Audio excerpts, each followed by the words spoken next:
রবীন্দ্রনাথ ঠাকুরের লেখা সকল দেশের রানী সেজে আমার জন্মভূমি, কিংবা কবি বঙ্কিমচন্দ্রের লেখা সুজলাং সুফলাং মলয়জ শীতলাং শস্য শ্যামলাং, এই সমস্ত লেখায় প্রকাশ পায় আমাদের দেশের গর্ব এবং গুরুত্ব।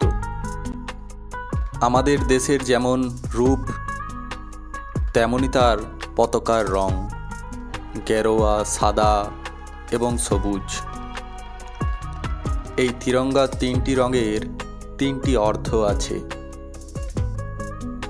জাতীয় পতাকার একদম উপরের রং গেরুয়া, যা সাহস, ত্যাগ ও বলিদানের প্রতীক।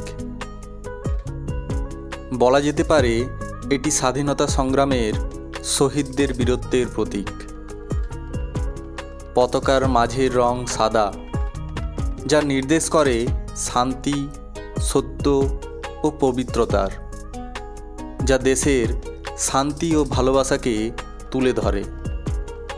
নিচের রং হলো সবুজ, যা দেশের সবুজ প্রকৃতি, উর্বরতা এবং সমৃদ্ধিকে বোঝায়। এবং মাঝের নীল রঙের অশোক চক্র, যা হলো আমাদের দেশের প্রগতির প্রতীক।